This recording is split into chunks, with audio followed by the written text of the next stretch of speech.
여러분, 세계 환경 위기 시계란 것이 있습니다. 세계 환경 위기 시계. 그러니까 지금 얼마나 지금 이 지구의 환경이 위기인가를 우리에게 좀 알려주는 그런 시계가 있는데요. 자, 지금 몇 시쯤 됐을까요? 표를 보시면요, 작년 2022년 세계 환경 위기 시계 9시 35분이에요. 그러니까 9시를 넘어서면은 이제 위험 단계라는 거죠. 10시, 11시, 12시가 되면 땡! 끝나는 거예요. 이제 문 닫는 거예요. 지구가 이제 끝장난다는 거죠. 그러니까 지금 9시 35분이라는 것은 지금 굉장히 지금 위험하다. 지금 지구의 모든 환경이 위기다. 그리고 우리나라는 9시 28분이니까 전 세계적으로 이 위기에 비해는 조금은 낫지만, 그런데 여전히 우리나라와 전 세계가 지금 환경적으로 아주 위험 단계에 있다. 이걸 우리에게 보여주는 거죠. 자, 다음 사진 보시면 최근에 지금 지구상에서 일어나는 많은 일들이 있죠. 얼마 전 아프리카 모로코에 대지진이 일어나서 수천 명이 죽고 지금도 정말 많은 사람들이 고통당하고 있죠. 그 옆에 또 리비아 땅에는 대홍수로 말미암아서 또 수천 명이 죽고 수십만 명이 지금 집을 잃고 또 고통 가운데 있는 그런 일이 있고요. 밑에 쪽에 보시면 여러분, 지금 북극곰이 갈 바를 알지 못하고 외롭게 있잖아요. 지금 지구 온난화 때문에 빙하가 녹으니까 지금 곰이 살 곳이 없을 뿐만 아니라 이게 무슨 위험이 있냐면, 전체적으로 지구상의 해수면이 상승해 버리니까 나중에는 섬이 이제 바다에 잠기게 된다는 거죠. 아주 큰일입니다. 뭐 최근에 또 여러분 보시다시피 일본의 그 핵 오염수 방류를 시작해서 앞으로 30년 동안 계속해서 그 오염수를 바다에다가 방류한다니, 어쨌든 이것도 문제가 되는 것이죠.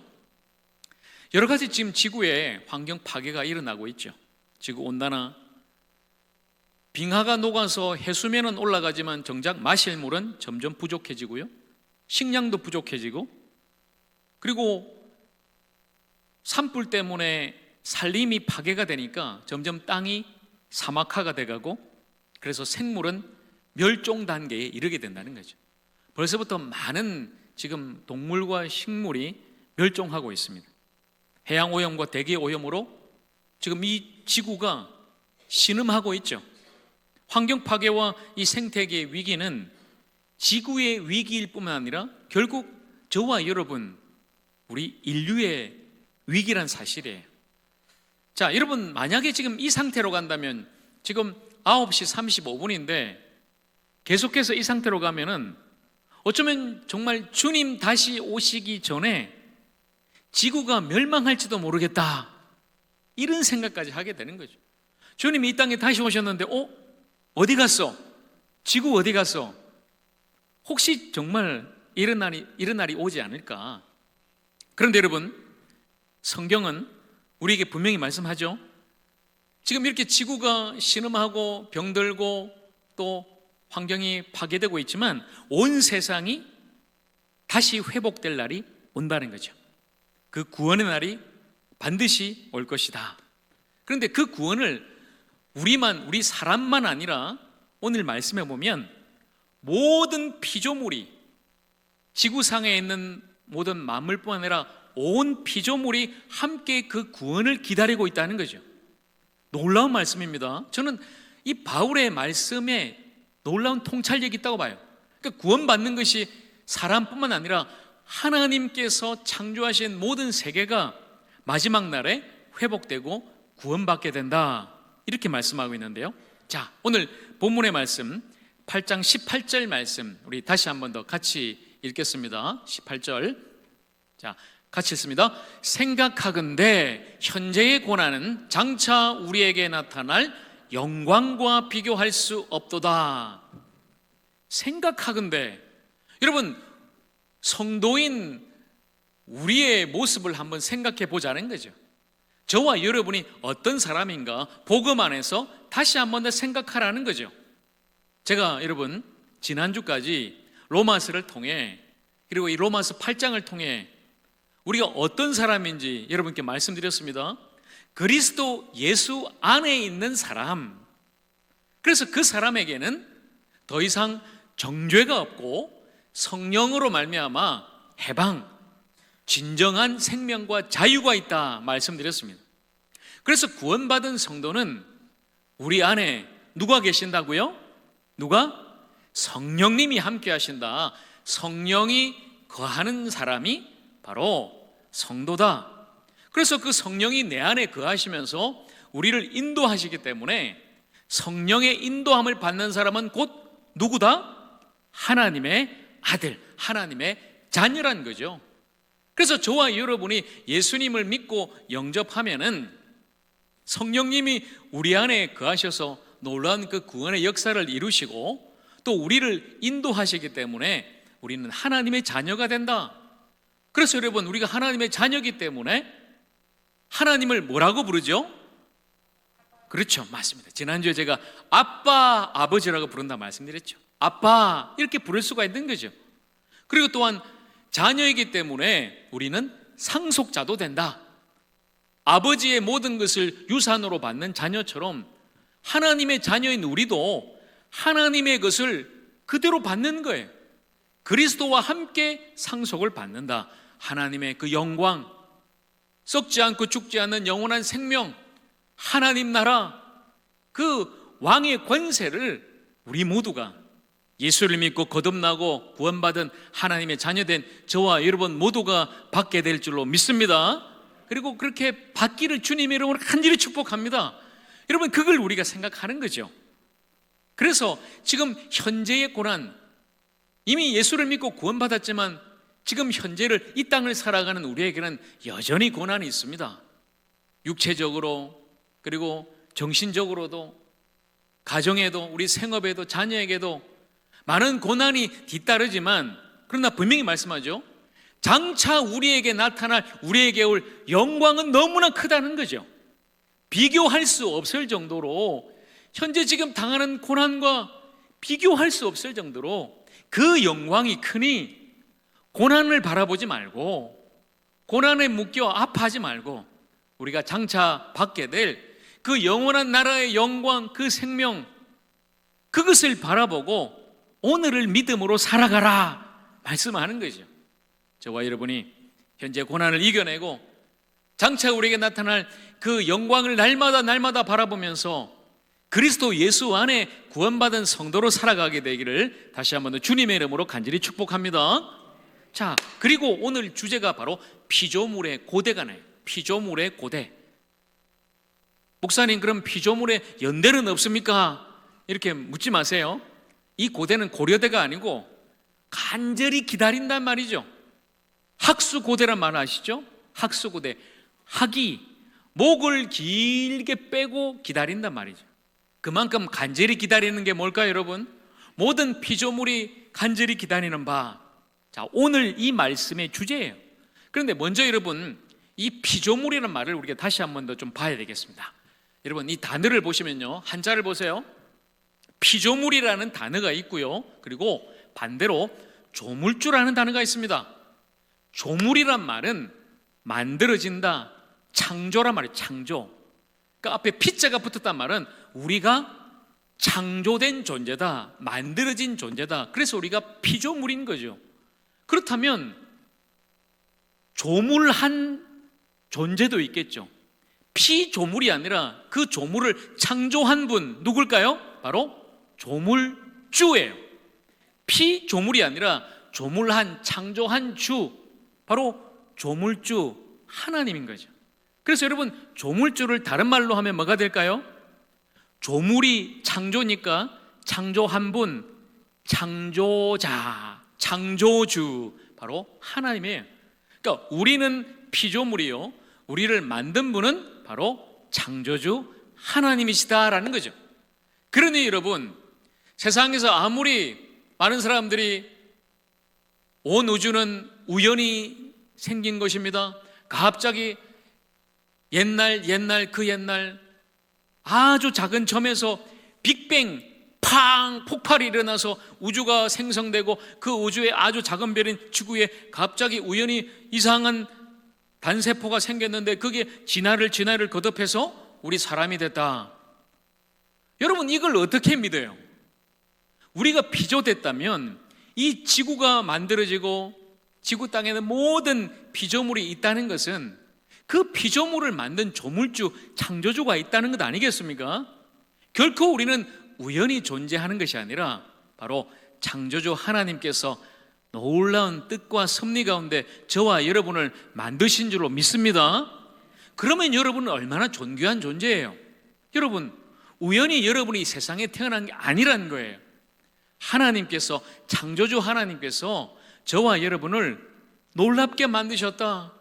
놀라운 뜻을 가지고 여러분 한 분 한 분을 하나님께서 조물, 창조 만드셨다면 하나님을 알고, 창조주 하나님을 알고 하나님의 뜻대로, 바로 그것은 내가 구원받는 것이겠죠. 하나님의 아들 예수 그리스도를 믿고 구원받아서 하나님의 그 뜻대로 정말 아름답게 생명을 누리고 이 세상을 변화시켜 나가는 그런 아름다운 피조물, 주님의 자녀들 되기를 간절히 축복합니다. 자, 그런데 문제는요, 여러분, 이 피조물들이 무엇을 그렇게 고대하느냐, 기다리느냐? 마지막 날 종말의 구원을 기다린다고 말씀하죠. 왜냐하면 오늘 19절 20절에 보니까 지금은 이 모든 피조물이 허무한데 굴복하고 있다. 이 말은 모든 지금 피조물이 아파하고 신음하고 결국은 죽는다는 거죠. 왜 이런 일이 일어났을까요? 하나님이 창조하셨는데 왜 하나님의 창조물인 이 피조물이, 모든 이 세상이, 그리고 저와 여러분이 이렇게 고통당하고 아파하고 결국 우리가 늙고 병들고 죽게 되는 것일까요? 자, 여기에는 분명한 뜻이 있는 거죠. 원래 여러분, 우리는 굉장히 아름다운 존재로 지어졌어요. 세상을 하나님이 만드실 때 특별히 우리 인간은 하나님의 형상으로 피조물 중에 가장 아름다운 존재로 만드셨다는 거예요. 그런데 우리가 그 하나님을 거역하죠.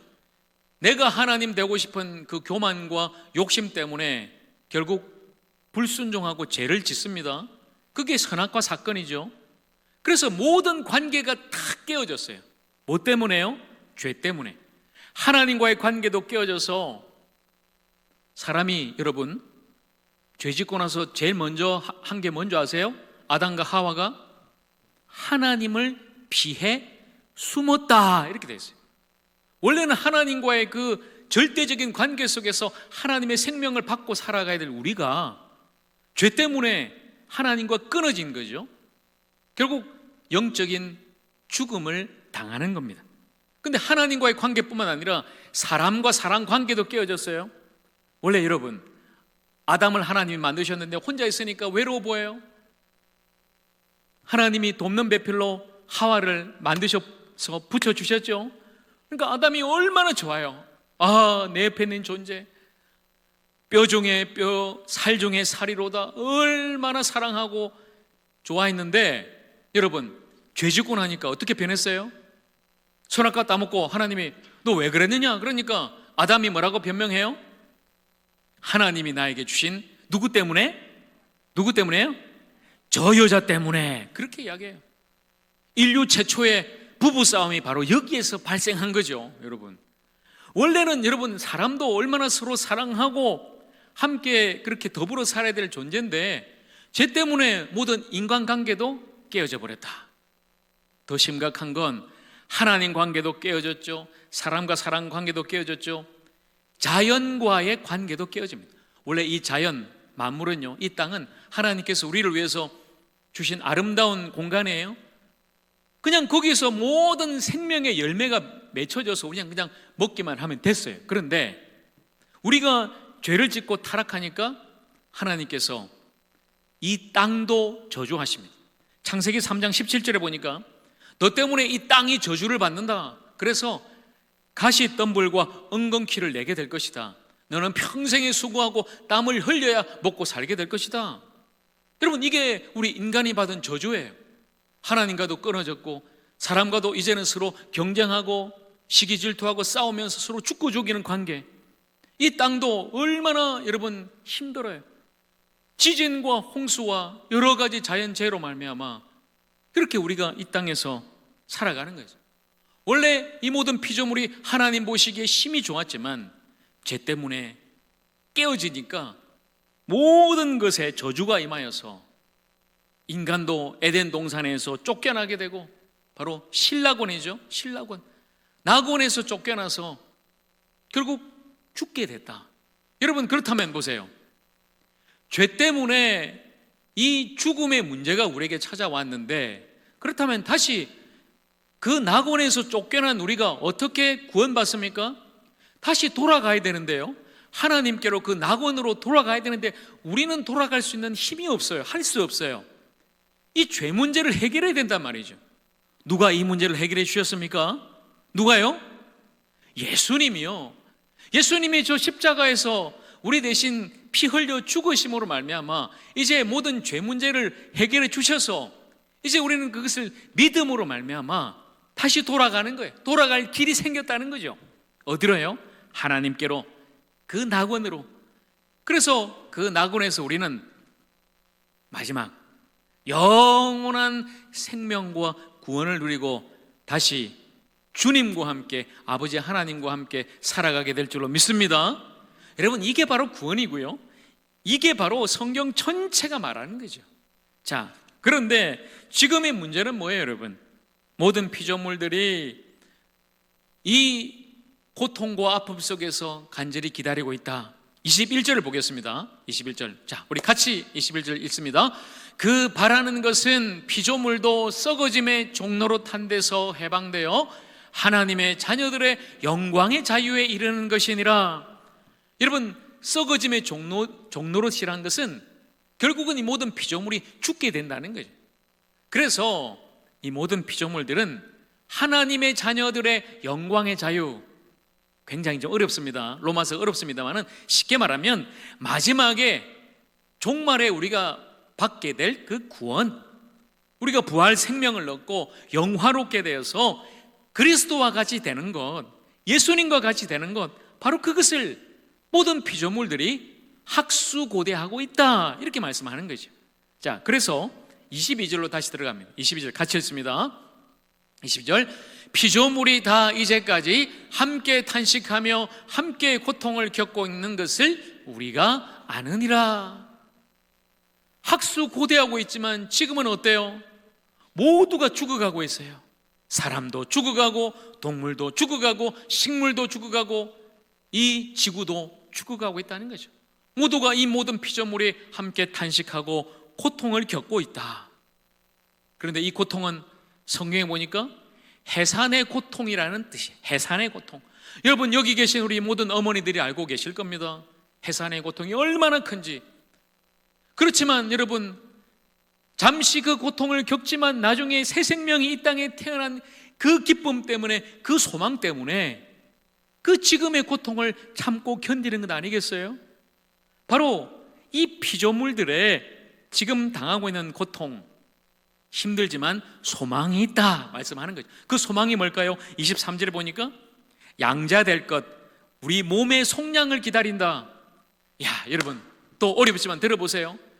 솔직히 저도 이 로마서 말씀, 특히 8장 읽을 때 여러 번 읽고 여러 번 또 읽어도 너무 어려워요. 너무 어려워요. 자, 그런데 제가 쉽게 풀어드릴게요.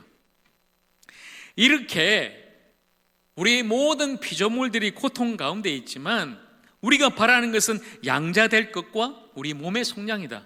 여러분, 지난주에 제가 하나님의 자녀됨, 양자를 말씀드렸죠. 이미 예수님을 믿고 우리가 하나님의 자녀 양자 됐는데 왜 또 양자 될 것을 기다립니까? 우리가 죄사함 받고 속량 얻었다고 말씀드렸는데 왜 또 속량을 기다린다고 그렇게 말씀할까요?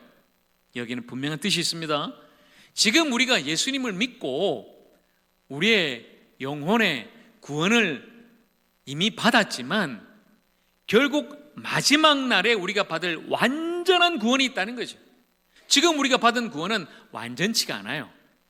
나중에 영원한 하나님 나라에 가서 예수님 다시 오실 때 영원한 하나님 나라에서 우리가 우리의 영혼과 우리의 혼과 우리의 육체 전인적인 구원을 받게 될 것이다.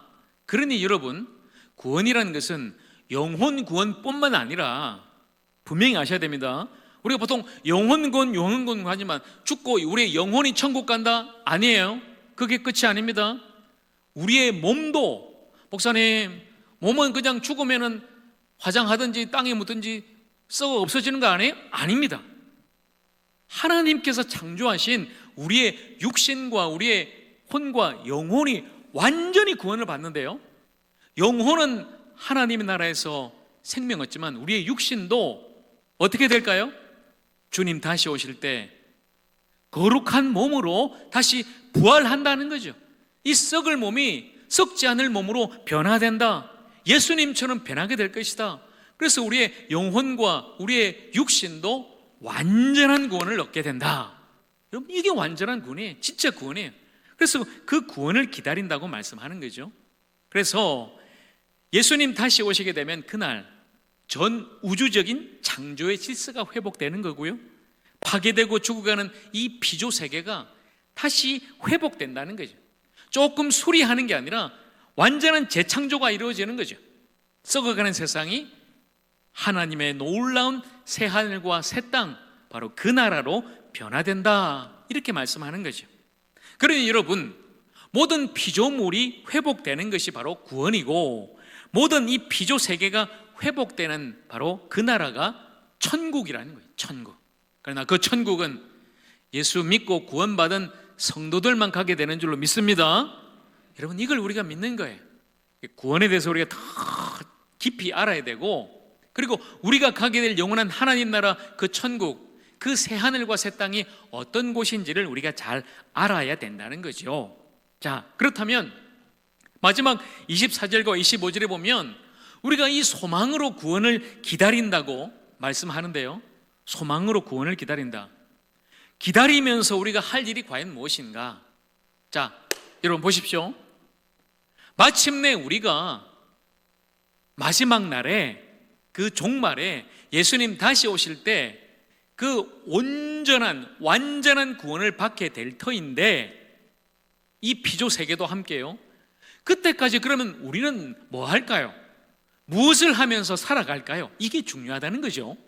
자, 완전한 하나님의 나라의 모습을 제가 이사야 11장 6절에서 9절 말씀으로 읽어드릴 테니까 여러분 마음속에 한번 상상해 보세요. 어떤 세상일까?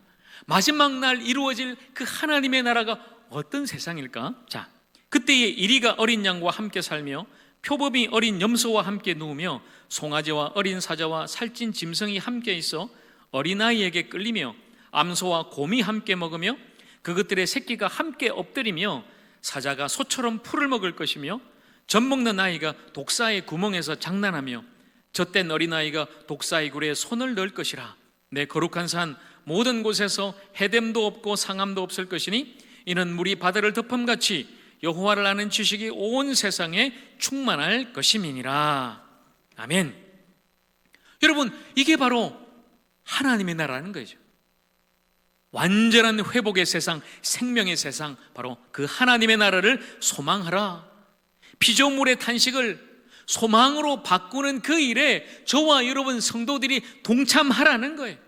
주님 다시 오실 때에 그 모든 것이 완벽하게 이루어질 것이지만 오늘을 살아가는 저와 여러분도 회복의 사람으로 그 일을 함께 해나가라.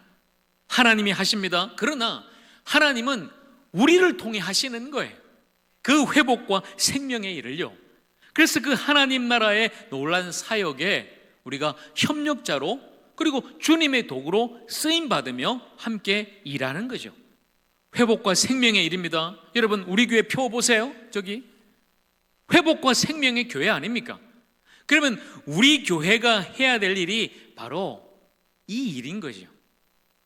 모든 생명을 살리고 모든 피조 세계를 다시 회복시키는 놀라운 일, 바로 그 일. 여러분, 딱 두 가지 말씀드립니다. 이 일을 어떻게 할까요? 여러분, 참된 회복은 예수 그리스도 안에 있기 때문에, 창조주 하나님 아들 예수님 안에 있기 때문에 복음으로 모든 것이 회복된다는 거죠. 참된 복음을 전하며 살아가십시오. 주님 다시 오실 때까지 한 영혼이라도 더 구원받을 수 있도록 날마다 이 생명의 복음, 전하는 여러분 모두가 되기를 축복합니다. 복음 전하는 거죠. 그러나 여기서 그치면 안 돼요, 여러분. 여기서 그치면 너무 뻔한 이야기로 오늘 끝나는 거죠. 구체적으로 여러분 삶의 실천 말씀드릴게요. 잘 들으세요, 여러분. 우리가 이 생태계 회복과 보존을 위해서 우리 성도가 정말 작은 실천을 해야 되는데, 여러분 작년부터 우리 성결교단도 함께 하고 있는 일이 뭐냐면 탄소 중립 운동이라는 게 있어요. 여러분 많이 들어보셨죠? 탄소 중립.